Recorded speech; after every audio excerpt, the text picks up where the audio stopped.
जिसमें मेरी रैंक 1136 है। इंदौर में रहकर अपनी ग्रेजुएशन पूरी की। आईपीयू के कॉलेज है, उसमें भी टॉप कॉलेज में मेरा नाम आ गया था। पापा को इसलिए नहीं बताया क्योंकि पापा फिर से फिक्र करेंगे 1 साल तक कि मेरे बच्चे का होगा या नहीं होगा। इस बार भी उनने और मैं जनरल विदाउट टिकट जाता था जहाँ भी, क्योंकि घर वालों को मुझे बिल्कुल नहीं बताना था। फिर मैंने उसी दिन सोचा कि मैंने 2 कोचिंग तो विजिट कर चुकी है, अब मैं इम्पेटस गुरुकुल जाऊँगा ही सही, क्योंकि मैं डर गया था सर कि वापस से यही ना हो जाए। मैंने अगले दिन डिसाइड कर लिया था कि मैं कल से ही आऊँगा। मैंने बोल दिया था कि रूम नहीं, मैं दोस्तों के साथ रह लूँगा कुछ दिन। फिर मैंने डीपीटी और टीडब्ल्यूपीटी उठाई सर को, और मुझे क्वेश्चन बिल्कुल नहीं बने। लिटरली बता रहा हूँ। और मैं इस गलतफहमी में था कि मैंने तो सब कुछ पढ़ रखा है तो मुझे सब कुछ आता होगा। तो यहाँ पे सबसे अच्छी बात मुझे ये लगी कि जो 0 लेवल की और जो डीपीटी 1 देते हैं ना सर, उसका भी 50 क्वेश्चन की स्लाइड अगले दिन ही डिस्कस कर देते हैं। हमारा ऐप पे सर है ना 9:15 का टाइम शो करते थे कि आपकी हर दिन 9:15 पे क्लास होगी। और सर किसी दिन रेंडमली 8 बजे आ जाते थे। 8 बजे क्यों आते थे? ताकि सर देख सके कि बच्चे कौन 7 बजे या 7:30 बजे 8 बजे आके पढ़ रहा है। सबसे अच्छी बात मुझे यही लगी सर कि जो ये नहीं है कि टॉप 10, टॉप 20, टॉप 30 में जिनके मार्क्स आ रहे हैं सर सिर्फ उसी से मिल रहे हैं। ये सबसे बड़ा मिसकंसेप्शन है। मेरी रैंक 142 है। सबसे ज़्यादा टाइम मैंने जो टॉपर ने नहीं किया उससे ज़्यादा टाइम एकेडमी में स्पेंड किया, और अभी भी रुक रहा हूँ मैं। ये मुझे अच्छा लगा। और मेरे लिए देखो, हर बच्चा बराबर है, rank is not a matter, क्योंकि सब सर आपको ऐसा करना चाहिए, आपको ऐसा करना चाहिए। मेरा भी उन पेरेंट्स से एक क्वेश्चन है, आपने कभी भी अपने बच्चों के अलावा किसी और बच्चे की फीस पे की है अपनी लाइफ में? पर एक टीचर ऐसा है जो दूसरे के बच्चों को भी सिर्फ अपने बच्चों समझ के पढ़ाता है और उसका हमेशा बेस्ट ही चाहता है। जैसे अभी भी मैं हूँ तो सर ने मुझे अपना फर्स्ट सेमेस्टर की पढ़ाई के लिए अभी मोटिवेट कर रहे हैं।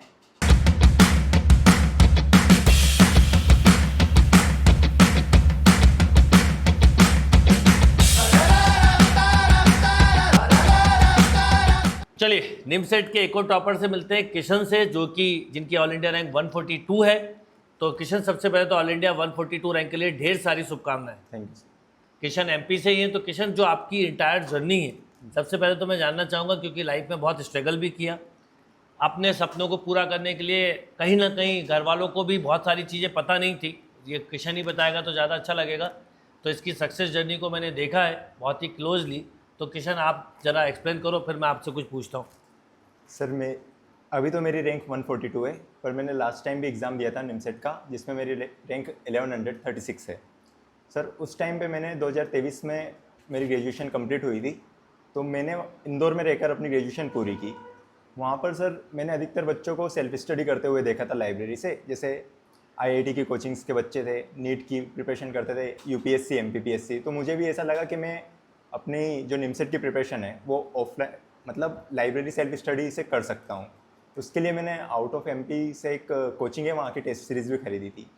सर मैंने लाइब्रेरी भी ज्वाइन की, पर मुझे ऐसा लगता था कि अपने आप को मैं मोटिवेट करके पढ़ सकता हूँ। फिर मैंने लाइब्रेरी जाना भी स्टार्ट कर दिया। मैंने 15 जुलाई 2023 को ही ये परचेस कर लिया था एक प्रैक्टिस कोर्स। फिर वहाँ पे मैं जाने लगा, पर मुझे ये पता नहीं था कि अपन अब डेली खुद को मोटिवेट कर पूरा अच्छे से नहीं कर पाता था मैं। मतलब मैं प्रिपरेशन तो मेरा 100% देता था। मैं साथ ही साथ में यूट्यूब से जो जेई के मैथमेटिक्स के टीचर्स है उनसे भी बहुत पढ़ा, पर सर मैं वीडियो लेक्चर्स के थ्रू मैं प्रैक्टिस करता था। मैं टेस्ट भी प्रॉपर्ली देता था, जो भी टेस्ट असाइंड होते थे, कुछ डीपीपी वगैरह भी सॉल्व करता था। फिर जैसे जैसे टाइम बीतता गया, पर मैं सबसे मेन जो मुझसे मिस्टेक हुई कि मैं रेगुलर नहीं हो पाता था सेल्फ स्टडी में।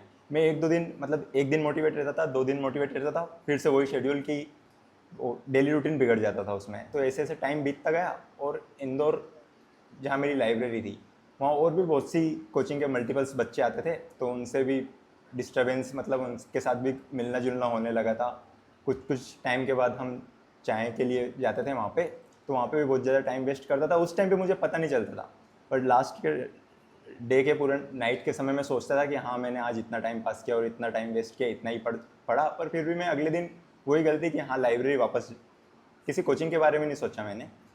फिर एट द एंड जो 2 या 3 महीने बचे थे, तब तो सिर्फ टेस्ट असाइंड होते थे उसमें, और ना कोई एनालिसिस होता था। एनालिसिस में खुद से करता था, जो बन गया ठीक, नहीं बना अगला दिन अगला टेस्ट देना। और लास्ट टाइम पे 2 या 3 टेस्ट असाइंड हो जाते थे, उसके भी बिल्कुल एनालिसिस नहीं। ऐसे टाइम पे सर, और मैं निमसेट का अकेला बच्चा था वहाँ पे, तो टेस्ट भी मेरा खुद ही देता था अकेले बैठकर। फिर जैसे मेरा सेंटर फिर उज्जैन आया था। उज्जैन में गया ना, तो वहाँ पूरा एक कंबाइंड क्लासेस नहीं थी अलग अलग सेपरेट, पूरा एक हॉल था, उसमें मैंने करीबन 100 या 150 बच्चों को साथ में देखा ना, तो आधा कॉन्फिडेंस तो मेरा वहीं से लूज़ हो गया, क्योंकि मैंने खुद को ही मोटिवेट किया ना, किसी के लेक्चर्स देखे और अदर टीचर्स के, सिर्फ अपने आप से। अब मैं अब इतना भी खुद को मोटिवेट नहीं कर पाया, मैंने जितना लगा कि हाँ मैं कर सकता हूँ, बस इतना सोच के चला गया। फिर आधा पेपर तो मेरा वहीं से बिगड़ गया, और जो मेरी प्रिपरेशन थी फिर मेरे को वहाँ मेरे पेपर देके लगा मुझे कि हाँ मेरे पूरा 100% नहीं दे पाया, मेरा पूरा नहीं हुआ। फिर उसके बाद मैंने घर पे बताया कि मेरी 1136 रैंक है, तो उन्होंने बोला कि इस पर कॉलेज मिल जाएगा, तुम ले लो। तो मैं IIIT भोपाल में ऑफलाइन ये स्पोर्ट राउंड में भी आ गया था, मुझे DD भी देती थी पापा ने कि तुम एडमिशन ले सकते हो। हाँ, और नाम भी आ गया था हाँ वहाँ। मेरा नाम भी आ गया था, और सर जो IPU के कॉलेज है उसमें भी टॉप कॉलेज में मेरा नाम आ गया था। मेन कैंपस में। हाँ, पर मुझे हमेशा यही लगता था कि मेरे 3 साल मुझे बिताने हैं खुशी से। जैसे कल मॉक में वो अपने भैया एक अमन कुमार, उनकी 188 रैंक है, उनके पापा ने क्या बोला कि उनने उनको कॉमर्स दिला दिया था। फिर उनने, अमन भैया ने भी 2 साल रिग्रेट किया कि आपने मुझे साइंस रहता तो अच्छा लगता, उनके पापा ने भी रिग्रेट किया, हाँ, है ना। तो मुझे यही था कि मेरे को अपने 3 साल कहाँ बिताने हैं, किस जगह बिताने हैं। मुझे अच्छी NIT से पढ़ना था, और मुझे पता था कि मैं अंदर से कैपेबल हूँ, मैं कुछ कर सकता हूँ। इसीलिए मैंने घर पे बोला कि हाँ ठीक है, मैंने MCA में एडमिशन ले लिया है, आप फिक्र मत करो, और पापा को ये बता दिया था। फिर मैंने मम्मी को, मेरी मम्मी का ग्रेजुएशन पोस्ट ग्रेजुएशन भी हो गया है, तो उन्होंने मेरी बात समझी कि मम्मी मैं एक बार और प्रिपरेशन करना चाहता हूँ, मैं पूरा अपना बेस्ट इस बार जो भी होगा वो मुझे बेस्ट देना है। पापा को इसलिए नहीं बताना है क्योंकि पापा फिर से फिक्र करेंगे 1 साल तक कि मेरे बच्चे का होगा या नहीं होगा। इस बार भी उनने, जो हमारे पड़ोसी थे, उनके बच्चे की रैंक 336 थी, ठीक है। उनको भोपाल मिल गया था, तो मेरे पापा बिल्कुल मायूस हो गए थे कि उन्होंने मेरे से कुछ भी नहीं बोला कि इसने इसकी प्रिपरेशन कर ली, पर उनको एक अंदर से झटका लगा था कि मेरे बच्चे का इतनी अच्छी रैंक नहीं आ पाई। इसलिए मैंने उनको नहीं बताया कि पापा मैंने एडमिशन ले लिया है, आप फिक्र मत करो, मैं यहाँ से अच्छे से पढ़ाई करता हूँ। फिर मेरा रिज़ल्ट आया था जुलाई में, मैंने सोचा कि अब मुझे नेक्स्ट ईयर के लिए प्रिपेयर करना है। सर मैंने भोपाल, एक तो आपको यूट्यूब पे देखा था ना, तो आपको कैमरे पे थोड़ा आपकी एज भी ज़्यादा लगती थी, और मैंने सोचा कि भोपाल में मेरे घर भी है, मेरी फैमिली भी है, बच्चे भी है भैया के, तो शायद मेरा वापस से यही रिज़ल्ट ना आ जाए 1136। तो मैं आउट ऑफ MP की जो कोचिंग है वहाँ विज़िट करने लगा। तो एक जगह मैं गया था, तो वहाँ का तो मैं माहौल देख के वापस आ गया था कि यहाँ तो कुछ नहीं। और मैं जनरल विदाउट टिकट जाता था जहाँ भी, क्योंकि घर वालों को मुझे बिल्कुल नहीं बताना था, घर वालों को परेशान नहीं करना था। फिर मैं आउट ऑफ MP एक और कोचिंग में गया, फिर वहाँ पे मुझे कम फीस में, सर टीचर सब अच्छे होते हैं, सब अपने बच्चों का बेस्ट देना चाहते हैं, पर बिल्कुल सही हाँ, बात है। हाँ। टीचर सभी अच्छे हैं। पर मैंने वहाँ रुक के देखा करीबन 1 महीने, 1 से 1.5 महीने, फिर मुझे लगा कि यहाँ पे तो यही है, टीचर अच्छे से पढ़ाते, सभी टीचर अपने बच्चों का अच्छे ही चाहते हैं। उन्होंने मुझे भी अच्छा पढ़ाया, उन्होंने गाइड भी किया, मुझे बहुत सपोर्ट भी किया उन्होंने। पर वही माहौल था कि मुझे खुद से वहाँ पे प्रिपरेशन करनी थी, जो मैं अपने 1 साल में मेरा बेस्ट दे चुका था, उसमें मेरी रैंक 1136 थी। तो मुझे ऐसा लगा कि यहाँ पे भी मेरा वही होगा फिर से। फिर मैंने उसी दिन सोचा कि मैंने 2 कोचिंग तो विजिट कर चुकी है, अब मैं इम्पेटस गुरुकुल जाऊँगा ही सही, क्योंकि मैं डर गया था सर कि वापस से यही ना हो जाए, क्योंकि वहाँ पे मुझे अपने से ही करना पड़ रहा था पूरा, और मैं अपने से करके देख चुका था, 1 साल मैंने बिगाड़ लिया।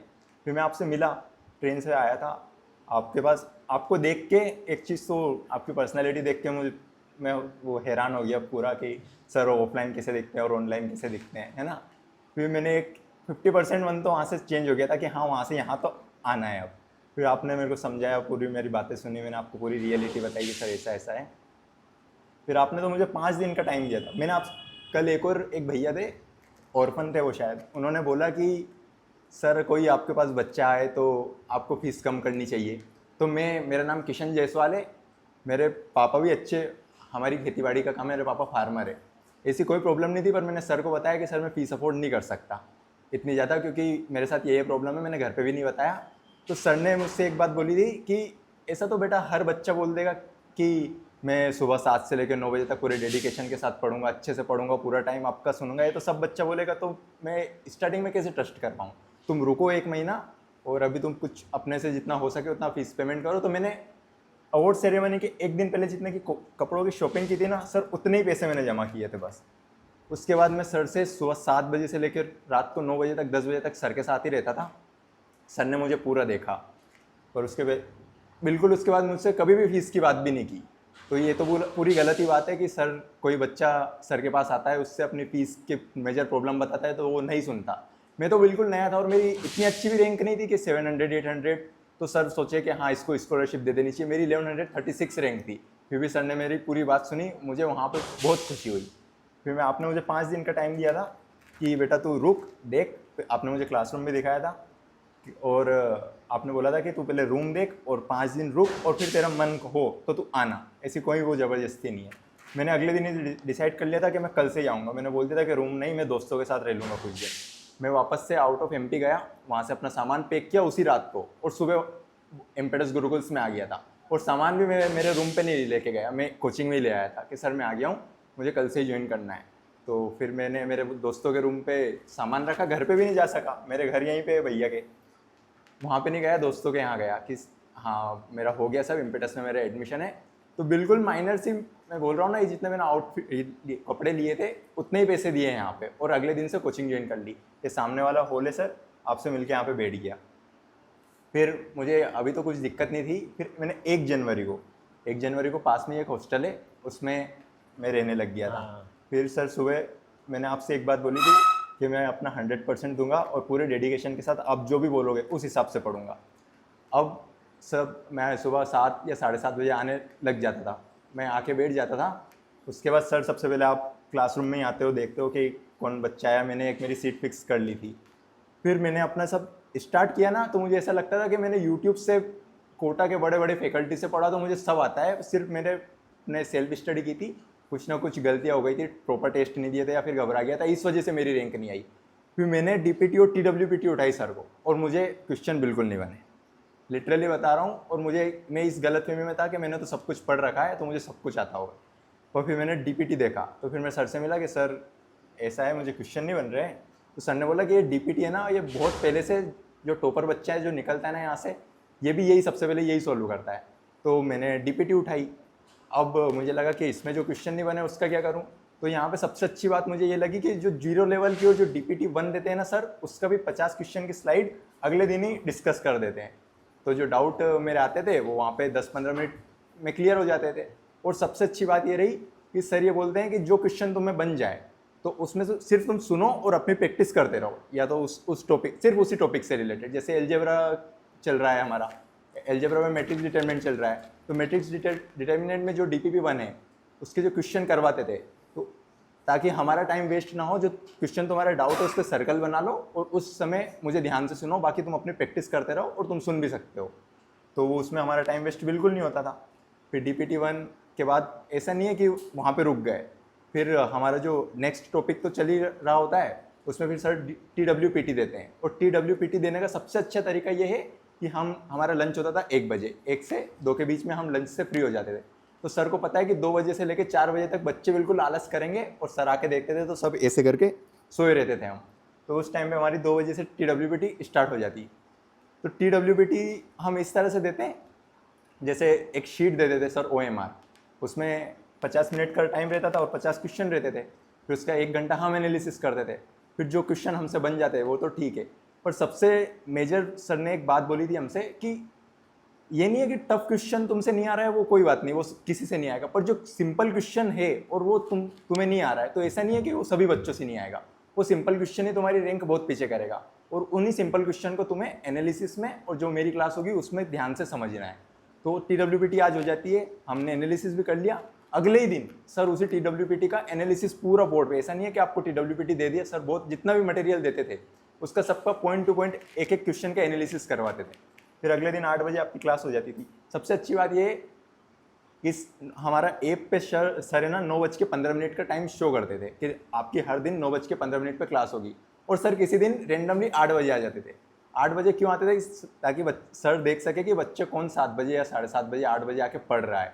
तो जब सर को बच्चे नहीं दिखते थे तो पूरी क्लास लेने के बाद सर सबको रोकते थे कि क्यों भैया कहाँ लेट हो रहे हो, मैंने 9:15 की क्लास रख दी तो तुम 9:15 पे ही आओगे क्या? तो सब जब सर को 8 बजे बच्चे नहीं दिखते थे तो अपने आप में एक एम्बेरसमेंट फील होती थी बच्चों को। खैर मैं तो आ ही जाता था सर।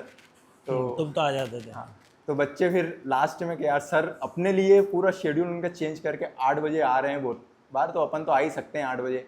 यहाँ पे सर ने पूरा हमारे लिए फैन AC सबकी व्यवस्था कर रखी है। फिर उस TWPT का analysis sir point two point करवाते थे एक एक क्वेश्चन का। जो क्वेश्चन हमको नहीं आए, नहीं बने, उस पर प्रॉपरली उसका एनालिसिस भी करवाते थे। और जो ऑनलाइन भी साथ में ऑनलाइन की बैच भी चलती रहती थी, तो उनके भी बहुत से डाउट आते थे, ऑफलाइन के भी बहुत से डाउट आते थे। उस टाइम पे सर बोल देते थे कि जो क्वेश्चन तुम्हारे बन गए उस पर सिर्फ उस टाइम पे अपनी पढ़ाई करते रहो उसी टॉपिक से रिलेटेड। तो ऐसी 3 TWPT होती थी हमारी। तो 3 TWPT में 150 से 200 क्वेश्चन, और जीरो लेवल, 0 DPT और अलग। DPT 1। इससे हमारे पूरे बेसिक्स, उसके एक एक फॉर्मूला उसका क्लियर हो जाता था। तो ये सबसे अच्छी बात रही कि जो बुक्स का हमारा बर्डन था कि self scorer, RD, ML, Khanna, वो पता नहीं, वो पूरा उसका बर्डन पता नहीं कब हमारा वो निकल गया। क्योंकि एक एक क्वेश्चन हर, जैसे उसमें भी एक वो रहते हैं ना टाइप, हर टाइप के क्वेश्चन TWPT और DPT में मिल जाते थे।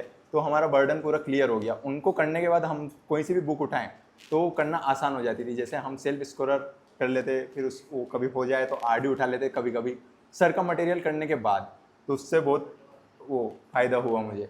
मेरा स्टार्टिंग से सारे टॉपिक अचानक से स्ट्रॉन्ग होने लगे। मैं 2-3 जनवरी फरवरी में जब प्रैक्टिस टेस्ट होते थे तो मेरी रैंक अचानक से, जहाँ मेरी रैंक बहुत नीचे आती थी 50 के ऊपर, वहाँ 25, 20, 15 के अंदर आने लग गई। फिर प्रैक्टिस टेस्ट स्टार्ट हो गए हमारे, क्योंकि जैसे मल्टीपल टॉपिक्स होने लग जाते, जैसे एलजेब्रा हो गया, ट्रिग्नोमेट्री हो गई, तो वो ना छूटे, इसलिए सर ने प्रैक्टिस टेस्ट स्टार्ट किए।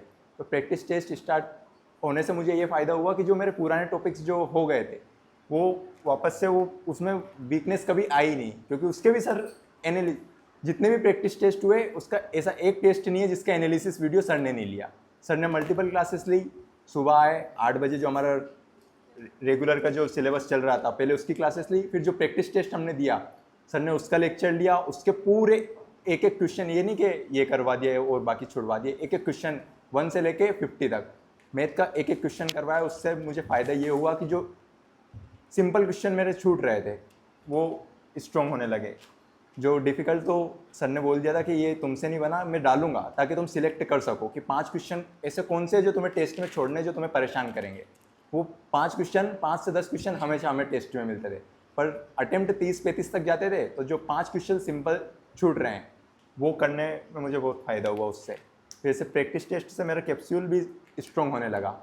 पूरा बेसिक भी चल ही रहा था DPT और TWPT के साथ। फिर प्रैक्टिस टेस्ट से ये फ़ायदा हुआ। उसके बाद सर धीरे धीरे हमारे मॉक स्टार्ट किया आपने। तो मॉक में सर ने लेवल रखे जैसे, और हमको नहीं बताते थे कभी भी कि कौन सा लेवल अभी रख रहे हैं सर। तो जैसे मॉक 1 स्टार्ट किया सर ने, तो मॉक 1 स्टार्ट करने के बाद उन्होंने तुरंत बोल दिया था कि जो प्रैक्टिस टेस्ट में तो तुम्हारे चल ही रहे कैप्सूल, पर ये मॉक 1 में जो तुम्हारा कभी कोई सा वो टॉपिक नहीं हुआ वो भी दूंगा मैं, ताकि तुम्हें एग्जाम में कभी तुम्हारा कोई सा वीक टॉपिक रह जाए तो तुम्हें पता चले कि हाँ ये कभी नहीं देखा तो इसको अलग ही रखना है, छोड़ना है। उससे सर बहुत फायदा हुआ। इस बार पेपर वैसे ही था कि अपने को पता लगना चाहिए कि कौन सा क्वेश्चन छोड़ना है। तो मॉक हुआ। और मॉक के बाद, मॉक में तो सर फिर पूरा रीजनिंग भी देने लगे और पूरा कंप्यूटर भी देने लगे। सबसे अच्छी बात ये रही कि सर का तो हमारा हमेशा ब्लेसिंग। सर हम कुछ गलती कर भी देते थे तो हमेशा टालते हैं, कुछ भी नहीं बोलते। शिवम सर का भी बहुत बड़ा योगदान रहा, क्योंकि हर चीज़ के 2 पहलू होते हैं। सर बहुत इजी थे, मतलब बहुत स्वीट नेचर से रहते थे हमारे, बिल्कुल फ्रेंडली। और शिवम सर क्या है, शिवम सर थोड़ा फोकस रखते थे, बच्चों को डांटते थे कि हाँ कभी हम मस्ती करें या फिर पढ़ाई ना करें, सोए और ग्रुपिंग करें तो शिवम सर आके डांटते भी थे, थोड़ा ताने भी मारते थे तो कि तुम क्या कर रहे हो, तुम्हारी एग्ज़ाम जल्दी आ जाएगी। तो शिवम सर का बहुत बड़ा योगदान है। कंप्यूटर भी बीच बीच में सर ने रखा ताकि मैथ्स से ही मतलब तुम मैथ्स को ही प्रेफर ना करो ज़्यादा, ताकि कंप्यूटर भी कंप्यूटर सर का बोलना था कि मैथ्स सिलेक्शन करवाएगा और कंप्यूटर और रीजनिंग तुम्हारे रैंक बूस्टअप करेंगे। और कंप्यूटर से तुम टॉपर बनोगे, क्योंकि रीजनिंग में 40 क्वेश्चन होते हैं और कंप्यूटर में 20 क्वेश्चन होते हैं। तो कंप्यूटर को कभी नहीं छोड़ना। तो उसमें शिवम सर का बहुत बड़ा योगदान रहा। शिवम सर ने हमेशा कंप्यूटर में अपना बेस्ट देने का ट्राई किया है और हमको हमेशा डेली रूटीन में आके डांटते भी थे, कभी हम गलती करते थे तो उनका एक मेजर रोल रहा है सर। फिर मॉक में, जैसे मॉक हुआ तो हमारा डेली बेसिस पे मॉक होने लगे थे ना, तो सर ने एक बात बोली थी कि मैं एनालिसिस डेली लूँगा ताकि वो एकदम बर्डन ना पड़े। तो उसके एनालिसिस से हमें, क्योंकि एक डेली रूटीन पे हमारे जब मॉक होते थे तो एक टाइम पे हम भी बचते थे कि यार चलो आज ये क्वेश्चन छूट गए, कल के टॉपिक में, कल के मॉक में वैसे ही आने हैं तो कल एनालिसिस कर लेंगे, ऐसे बर्डन बढ़ा रहे थे। तो सर ने ऐसा बिल्कुल नहीं होने दिया। उन्होंने बोल दी कि तुमने एक बार कभी 3 से 4 मॉक इकट्ठे कर लिए फिर तुम उसके एनालिसिस कभी ना कर पाओगे, क्योंकि मैं टेस्ट की आज ये डेली बेसिस पे एक टेस्ट हो रहा है, मैं क्वांटिटी बढ़ाता जाऊंगा तो तुम्हें डेली 2 घंटे एनालिसिस करना ही करना है। फिर भी सर को पता ही है कि कितना एनालिसिस करते हैं हम। अगले दिन 8 बजे वापस से एनालिसिस क्लास चालू हो जाती थी। अब एनालिसिस क्लास चालू होने से हमको उसमें सिलेबस में भी हमारा कोई वो नुकसान नहीं हुआ, क्योंकि उसकी एक अलग क्लास रहती थी और एनालिसिस की एक अलग क्लास रहती थी। तो उससे सर हमारे पूरे जो डाउट थे, जो मॉक में हम क्वेश्चन छोड़ रहे थे सिंपल क्वेश्चन, वो तो पूरे हो ही जाते थे। फिर हमारा पूरा सिलेबस कंप्लीट हुआ। फिर सर ने फाइनल मॉक के बाद साथ साथ में वो एक क्लास और चालू की थी, वो रिवीजन क्लास। तो one shot revision class. One shot revision class. तो रिवीजन उसमें क्लास में हमको सर ने बोला था कि तुमको इसको अटेंड करना ही करना है, क्योंकि मैं बिल्कुल भी प्रेशर नहीं कर रहा हूँ कि तुम्हें अपनी पढ़ाई छोड़ के इसको करो। अपनी बुक्स, नोट्स, जो भी तुमको पढ़ना चाहते हो उस टॉपिक से रिलेटेड, वो साथ में रखो और मेरी एनालिसिस क्लास सिर्फ देखते जाओ। और जहाँ मैं रुकूँ, जहाँ मेरी स्पीड कम हो, तुम अपना चालू कर देना। तो उससे हमें 2 बेनिफिट हुए। एक तो हमारा बेसिक्स पूरा क्लियर हो गया और हम हमारी प्रैक्टिस भी कर रहे थे। अब जहाँ बच्चे भटकते हैं, सर ने इस बात का ध्यान स्टार्टिंग से फरवरी मार्च से रखा। सर ने पहले ही बोल दिया था कि लास्ट टाइम पे मैं जेई मेन के क्वेश्चन या जेई एडवांस के क्वेश्चन कभी नहीं करवाऊंगा, क्योंकि ये तुम्हारा बेसिक एग्जाम के 15 दिन पहले पूरा हिला देंगे, तुम्हारा बेसिक पूरा लूज हो जाएगा। मॉक 1 से ही सर जो जेई मेन के, जो जेई एडवांस के क्वेश्चन स्टार्टिंग से ही डाल रहे थे। उन्होंने पहले ही बोल दिया था कि ये गलतफहमी में मत रहना कि अभी तुम्हारा ये मॉक ऐसे ही है, जो ज़्यादा यूजफुल नहीं रहेंगे, और लास्ट में तो सर जेई के क्वेश्चन करवाएंगे ही सही। मैं जेई के क्वेश्चन लास्ट में करवाऊंगा, मॉक में ही दूंगा, पर ये नहीं कि लास्ट में सेशन ले रहा हूँ 3-3 घंटे के। मैं लास्ट के 15 या 20 दिन पे सिर्फ तुम्हारी जो बेसिक्स है उन पे वर्क करूँगा। जो हमारा मॉक 1 था उसमें से ही जो जेई के क्वेश्चन थे वो डालने लगे थे आप। तो लास्ट स्टार्टिंग से हमने जेई मेंस और एडवांस के इतने क्वेश्चन कवर कर लिए थे। हाँ। तो 150-200 मॉक में और पीटी टेस्ट होते थे हमारे, उनमें वो जेई क्वेश्चंस करने से लास्ट टाइम पे बिल्कुल भी ऐसा नहीं लगा कि हमने तो कुछ किया ही नहीं, क्योंकि पूरे जेई मेंस के क्वेश्चन पहले कर चुके, एडवांस तक के कर चुके थे। और वो ये भी सीख गए थे हम कि सर ने हाँ ये एडवांस के क्वेश्चन डाला है, तो 5 क्वेश्चन पे सर ने हमेशा फोकस किया।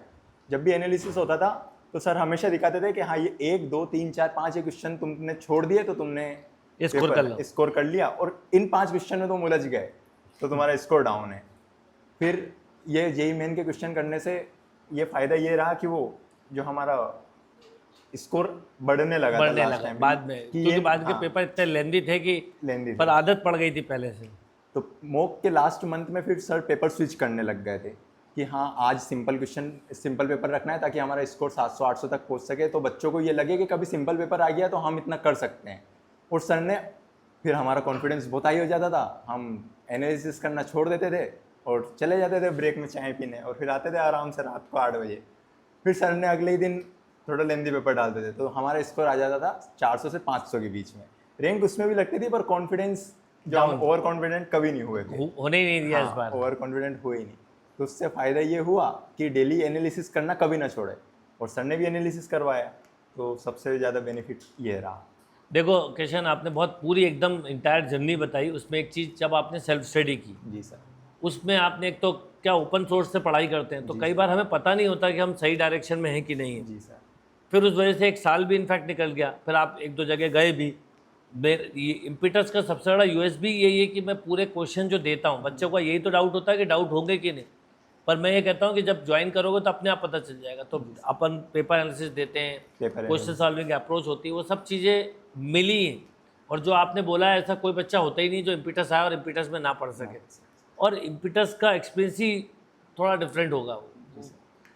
यही तो रहा सर, लास्ट टाइम पे भी मॉक तो दिए, पर मॉक सर पहले ही दिन से बोलते थे कभी तुमने मॉक दिया और इसका एनालिसिस नहीं किया तो कल से मॉक देने मत आना। हाँ, मॉक देना हो यहाँ पे प्रॉपर बैठ के दो और उसका एनालिसिस करो, मतलब नहीं आना ऐसा नहीं है। हाँ, पर बिना एनालिसिस के मॉक देने का कोई मतलब नहीं है। तो एनालिसिस पर सबसे ज़्यादा वर्किंग की। लास्ट ईयर सिर्फ मॉक देते रहे, जो क्वेश्चन नहीं आया छोड़ दिया, और ऐसे हर मॉक में 15-20 क्वेश्चन तो होते ही हैं जो सिंपल होते हैं और बन जाते हैं, और 10-15 ऐसे भी होते हैं जो टफ होते हैं। तो लास्ट टाइम सर जैसा आपने पूछा, मैंने मॉक दिया, मुझे एनालिसिस कहीं पे नहीं मिले। मैं जितना खुद से कर सकता था उतना किया और बाकी छोड़ देता था। और ऐसा नहीं है सर कि मेरे एग्ज़ाम में टीचर सब अच्छे, में किसी टीचर का ये नहीं बोल रहा, पर मैंने तो अपना बेस्ट लास्ट टाइम पे भी दिया था, जितना कर सकता था उससे ज़्यादा ही किया था। उसमें मेरी रैंक बहुत ज़्यादा थी, इस टाइम पे भी वही था। तो मुझे प्रॉपर डेली गाइडेंस मिली, मॉक जो हमारा स्कोर आ जाता था उसके तुरंत बाद सर, ऐसा नहीं है कि मेरी रैंक 1100 थी, मुझसे ज़्यादा अच्छी रैंक वाले बच्चे भी थे, पर मैं कभी कभी स्टार्टिंग में चला जाता था तो सर मुझसे मिलते थे और हर मॉक का स्कोर कार्ड मैंने सर को दिखाया और उन्होंने मेरी वीकनेस, क्योंकि इतने मॉक 100 से 150 मॉक दे दिए और सबका स्कोर कार्ड सर देख रहे हैं, पूरी आंसर की सर देख रहे हैं, तो उनको पता चल ही गया कि मैं कहाँ लेक कर रहा हूँ। रीजनिंग में भी देखा, रीजनिंग भी सर ही पढ़ाते हैं, तो रीजनिंग में तो सर ने, रीजनिंग की सबसे अच्छी बात ये रही कि कहीं उलझे ही नहीं, क्योंकि जो मॉक में जैसी रीजनिंग आई है कट कॉपी पेस्ट इस बार बिल्कुल वैसे है। पूरी वैसी की वैसी आई है। सिर्फ मैथ में भी इतना लेंदी सर, मॉडरेट बोल सकते हैं इस बार का मैथ को, वो एक्चुअल में क्वेश्चन सिलेक्शन पे गेम था। क्वेश्चन, एक तो क्वेश्चन बड़े थे तो क्या, तो उसको देख के छोड़े हमने। बाकी ये बात मैंने ध्यान रखी थी मॉक में। मैं ये भी बता देता हूँ, मैं यहाँ से आया, सर ने बोल दिया था कि एक दिन पहले कुछ नहीं पढ़ना है, अपने घर पे जाओ, जो जैसे मेरे भैया के बच्चे थे मैं उनके साथ रहा, पूरा चिल किया उनके साथ। अगले दिन हमने सरस्वती पूजा की। सर ने बोला कि अभी कुछ नहीं पढ़ना है, जितना पढ़ना था पढ़ लिया, तुम मॉक में जाओ और मेरी जो बातें अब तक मैं बोल चुका, जो भी अब तुम्हें ध्यान रखना है, परफॉर्म करना है। तो मैंने यही था कि मैं कहीं पे भी अपने ईगो पे नहीं लूँगा कि हाँ ये क्वेश्चन तो मुझसे बढ़ना ही है। मैं 5 क्वेश्चन कभी मेरे को लगे कि हाँ इसको एस्केप करना है तो मैं उसको छोड़ के नेक्स्ट क्वेश्चन पे स्विच करूँगा और 50 क्वेश्चन अच्छे से देखूँगा। पर वो ये सर, सिंपल क्वेश्चन में मेरी आंसर की आपने देखी है, मैं सिंपल क्वेश्चन में मिस्टेक करते ही हूँ और वही हुई है, वही हुई। और होती भी सिंपल में मिस्टेक है, टफ में होती भी नहीं है। मुझसे ज़्यादा जिसका स्कोर हुआ, आंसर की आई गई थी 2-3 दिन में, मैं यहीं रुका भोपाल में, और अवार्ड सेरेमनी के 3 से 4 दिन पहले मैं अकेला था पूरी एकेडमी में, पर आया और डेली सर के साथ रहता था। मेरी आंसर की सर ने देखी और मेरे मार्क्स इतने अच्छे नहीं, 460 मार्क्स थे, और मुझसे ज़्यादा जिनके मार्क्स थे वो सर के पास ऑलरेडी आ चुके थे। पर ये नहीं है कि वो सर उन पर फोकस कर रहे हैं। सर ने पूरा मेरी आंसर की देखी, मेरा स्कोर कार्ड देखा, रात तक रुके, और उन्होंने ये भी बोला कि तू कल भी रुक यहीं पे, तू लोकल का है, इन सबसे मिल लेता हूँ मैं और तुझसे भी मिलता रहूँगा। सबसे अच्छी बात मुझे यही लगी सर, कि जो ये नहीं है कि टॉप 10, टॉप 20, टॉप 30 में जिनके मार्क्स आ रहे हैं सर सिर्फ उसी से मिल रहे हैं, ये सबसे बड़ा मिसकंसेप्शन है। मेरी रैंक 142 है, सबसे ज़्यादा टाइम मैंने जो टॉपर ने नहीं किया उससे ज़्यादा टाइम एकेडमी में स्पेंड किया, और अभी भी रुक रहा हूँ मैं। ये मुझे अच्छा लगा। और मेरे लिए देखो, हर बच्चा बराबर है, rank is not a matter, क्योंकि सब 2-4 क्वेश्चन से आगे पीछे होते हैं। इंपॉर्टेंट है कि हर बच्चा जो रैंक लेके आया है, जो डिजर्व करता है, उसको एक वो मिलना चाहिए वैल्यू जो उसने अचीव की, मेहनत की। तो किशन, आपका पूरा इंटायर जर्नी बहुत अच्छे से एक्सप्लेन करा। अब आप अपने जूनियर्स को, क्योंकि आपकी लाइफ के इंटायर जर्नी में बहुत सारे अप डाउन्स भी आए, बहुत सारी चीज़ों को आपने फेस भी किया, देखा भी, तो क्या मैसेज देना चाहोगे जूनियर्स को? सबसे पहली चीज़ तो ये, आप किसी भी एंट्रेंस एग्ज़ाम की तैयारी करना हो, आप रेगुलर रहो। आप एकेडमी में ही नहीं आओगे, आप सर से ही नहीं मिलोगे, तो आपको क्या कैसे पता चलेगा कि सर कितनी चीज़ें बताते हैं डेली बेसिस पे? आप अपने आप को मोटिवेट कितने दिन तक रख सकते हो? 1 दिन, 2 दिन, 5 दिन, 10 दिन, 1 महीना। पर सर डेली मोटिवेट करते हैं। एक दिन ऐसा नहीं गया कि सर ने सेशन के टाइम पे हमको ये नहीं बताया कि आज तुम्हें ये पढ़ना है, आज तुम्हें ऐसे करना है, तुम यहाँ पे मिसगाइड हो रहे हो, तुम यहाँ पे अच्छा कर सकते हो पर तुम नहीं कर रहे हो, अभी ये तुम्हारा फॉल्ट है, तुम आगे जाके पछताओगे। ये एक टीचर ही बता सकता है अपने को। और टीचर इतना फ्रेंडली में स्टार्टिंग में थोड़ी हुआ था सर से कि सर मैं पूरी बातें बताता।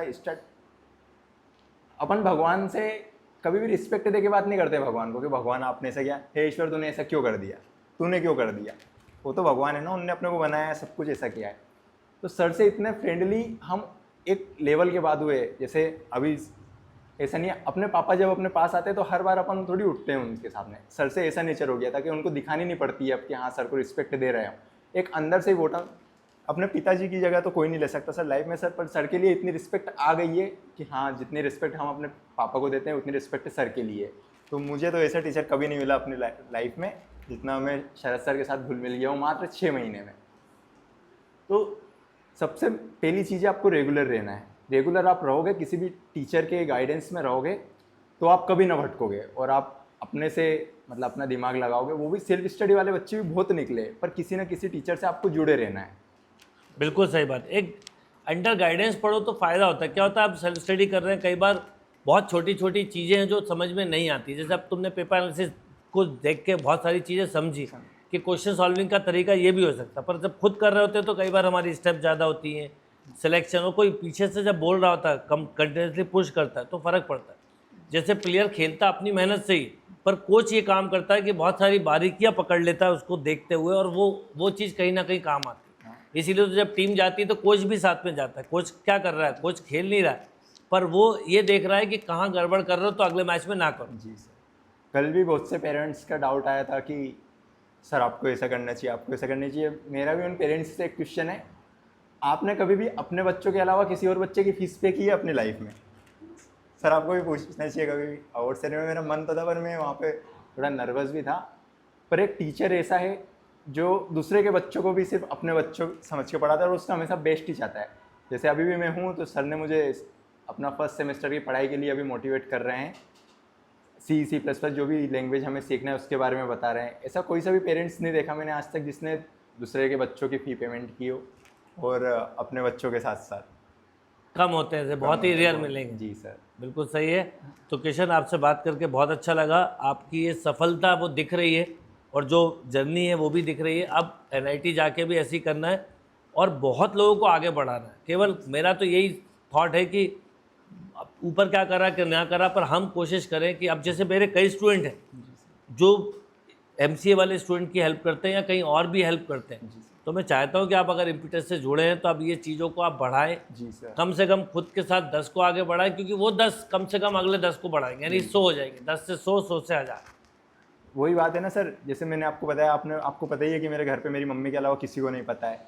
तो दिसंबर से मेरे पेरेंट्स आप ही है। मतलब जो जैसे मेरी तबीयत भी कुछ ख़राब होती थी या फिर मेरे एग्ज़ाम के सिर्फ 2 दिन पहले मेरा हाथ फ्रैक्चर होते होते बच ही गया था, तो मैं सर से गिर गया था मैं। तो यहाँ पे मुझे बहुत तेज भैया ने मुझे हॉस्पिटल भी ले गए, वो उनने मशीन भी लगाई। तो मैं सर से ही आके मिला। पापा तो सिर्फ फ़ी पेमेंट कर, मतलब मेरा जो बजट रहता था उतने पैसे डाल देते थे अकाउंट में, बाकी संभाला तो मुझे दिसंबर से लेके मार्च 8 जून तक सर नहीं। कुछ भी बातें छोटी बड़ी घर पे तो कर नहीं सकता था मैं, उस वजह से कि पता लग जाएगा। तो छोटी से लेके बड़ी बात ये मैं बिल्कुल टेंशन फ्री हो गया था कि हाँ सर है तो सब संभाल लेंगे।